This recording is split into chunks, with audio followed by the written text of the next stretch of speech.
NDA सांसदों की बैठक में ट्रेड डील पर प्रधानमंत्री मोदी ने अपनी बात रखी है। सभी सांसद सदन में मौजूद रहे, ये उन्होंने बात रखते हुए कहा और कहा कि इस डील से हमने अपना धैर्य नहीं खोया। लोगों ने हमारी आलोचना की, लेकिन हमने अपना धैर्य नहीं खोया। वर्ल्ड ऑर्डर अब भारत के पक्ष में है। प्रधानमंत्री ने कहा कि कोविड के दौरान उन्होंने कहा था कि वर्ल्ड ऑर्डर बदलेगा और अब ये वर्ल्ड ऑर्डर बदल रहा है तो भारत के पक्ष में। पीएम मोदी का एक बहुत बड़ा बयान जो उन्होंने सांसदों के साथ बैठक में कहा।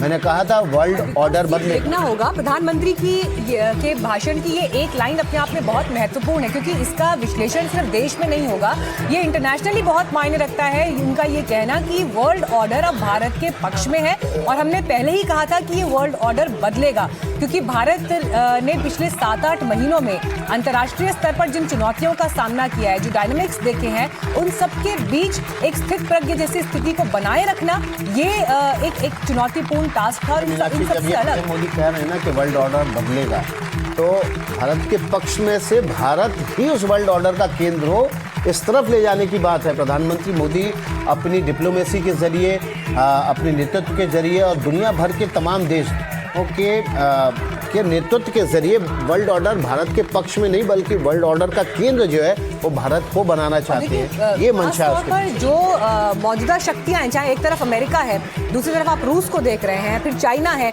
इन सब के साथ में एक संतुलन की स्थिति को बनाए रखना और जो बिजनेस है, जो व्यापार है, उसको बनाए रखना और जो जियोपॉलिटिकल सिनेरियोज हैं उन सब में भारत की स्थिति और वो वर्ल्ड ऑर्डर कैसे भारत के पक्ष में है। क्योंकि चाहे रशिया के प्रेसिडेंट के साथ में जो मुलाकातें हुई और उनका जो निष्कर्ष निकला और इस सब के बीच अमेरिका के साथ आखिरकार इस डील पर मोहर लगना और उसके पॉइंटर्स जिस तरह से सामने आए हैं, तो अब इसका आने वाले दिनों में क्या इंपैक्ट होगा ये देखना होगा। लेकिन शेयर बाजार ने कम से कम उस सेंटिमेंट की पुष्टि जरूर कर दी है कि बाजार में खुशी दिखाई दी, बाजार में सकारात्मकता और मीनाक्षी पॉजिटिविटी। देश के संसदीय कार्य मंत्री किरण रिजिजू ने प्रधानमंत्री के सांसदों को किए गए एड्रेस पर कुछ बातें रखी हैं, सुनवा देते हैं आपको क्या कुछ कहा है किरण रिजिजू ने। ऐतिहासिक ट्रेड डील्स मोदी जी के नेतृत्व में 9 ट्रेड डील जो हुए हैं, जिसको हम फ्री ट्रेड एग्रीमेंट कहते हैं, और India EU free trade agreement अभी एक सप्ताह पहले ही, एक सप्ताह भी पूरा नहीं हुआ, India EU free trade agreement का एक सप्ताह के अंदर फिर कल अमेरिका का साथ में जो एग्रीमेंट हुए और जो अनाउंसमेंट हुए टैरिफ में कटौती का, उसको लेकर के देश भर में उत्साह है। तो सांसदों में बहुत उत्साह थे।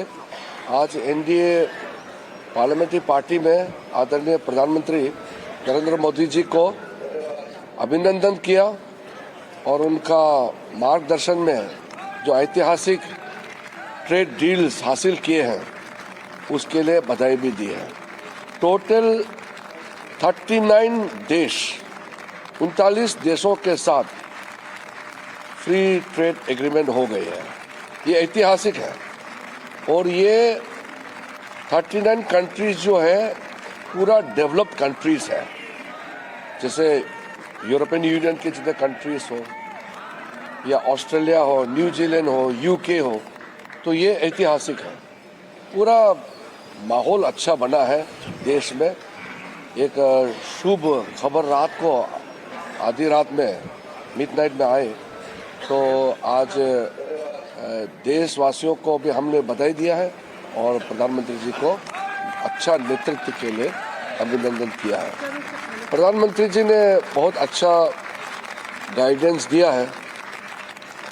सारा एनडीए साथियों को प्रधानमंत्री जी ने सराहना किया है कि एनडीए परिवार एक के बाद एक चुनाव जीतते जा रहे हैं। चुनाव ऐसे हवा में नहीं जीतते हैं। चुनाव जीतने के लिए जमीन पर काम करना और अच्छा नीति के साथ देश को आगे ले जाना। जहाँ जहाँ एनडीए सरकार बनी है, चाहे वो केंद्र सरकार हो, राज्य सरकार हो और स्थानीय स्तर पर कॉरपोरेशन, काउंसिल और पंचायत लेवल में हो, सब जगह एनडीए पार्टी ने बहुत अच्छा अपना भूमिका निभाई है। इसलिए एनडीए हर जगह कामयाबी प्राप्त कर रहे हैं। आने वाले 5 राज्यों को लेकर के भी चर्चा हुई। चलिए इस वक्त सीधे रुख कर लेते हैं, अखिलेश शर्मा हमारे साथ जुड़ गए हैं। अखिलेश जी देखिए, बड़ी बात यह है, प्रधानमंत्री ने तो बड़ा क्लियर कट कह दिया कि वर्ल्ड ऑर्डर भारत के पक्ष में है, लेकिन दो ऐसी बातें हैं जिसे लेकर सवाल लगातार उठ रहे हैं। पहला पॉइंट, जब अमेरिकी राष्ट्रपति ये कहते हैं कि भारत रूस से तेल खरीदना बंद करेगा, अमेरिका और वेनेजुएला से लेगा, तो ये सवाल है क्योंकि भारत की तरफ से इस पर कुछ नहीं कहा गया है अभी। और दूसरा बिंदु जो कृषि क्षेत्र को लेकर कहा जा रहा है कि कृषि क्षेत्र अमेरिका के लिए क्या खोला जाएगा, इन दो पॉइंट्स को लेकर क्या अभी कहीं कोई चर्चा, कोई ऑफिशियल स्टेटमेंट्स या अंदर खानों से क्या निकल कर आ रहा है? नहीं, देखिए अभी विस्तृत जो बयान है उसकी प्रतीक्षा करनी होगी, जिसमें कि डिटेल्स बताए जाएंगे कि ये जो भारत अमेरिका व्यापार समझौता हुआ है इसमें क्या क्या डिटेल्स हैं।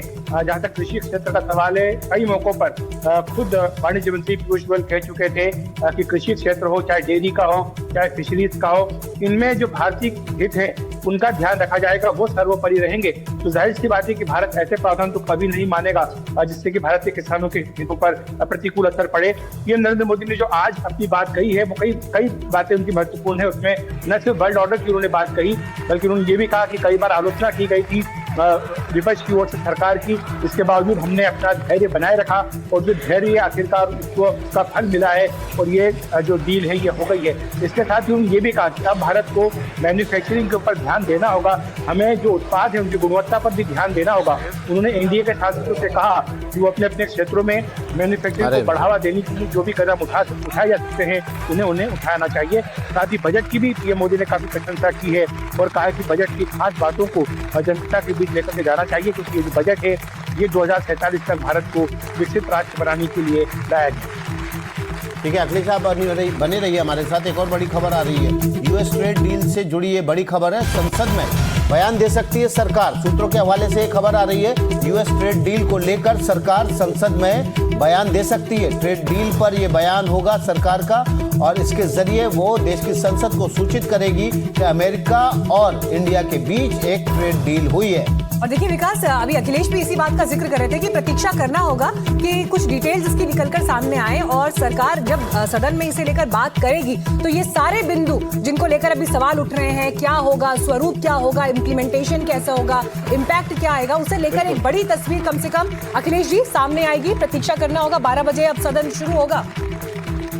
बिल्कुल, आपने बिल्कुल सही कहा और ये अपेक्षा थी, क्योंकि विपक्ष भी चाहता था कि सरकार सारे तथ्यों को सामने रखे और इसीलिए आपने कल से लेकर के अभी तक की नोटिस भी किया होगा कि सरकार मोटे तौर पर इस डील का स्वागत कर रही है, लेकिन जो डिटेल्स हैं उनका अभी तक खुलासा सरकार की ओर से नहीं किया गया है। हालांकि राष्ट्रपति ट्रंप की ओर से कई दावे किए गए, जिसमें कहा गया कि $500 बिलियन का इम्पोर्ट भारत अमेरिका से करेगा। ये भी कहा गया कि भारत जो है रूस से तेल खरीदना बंद कर देगा।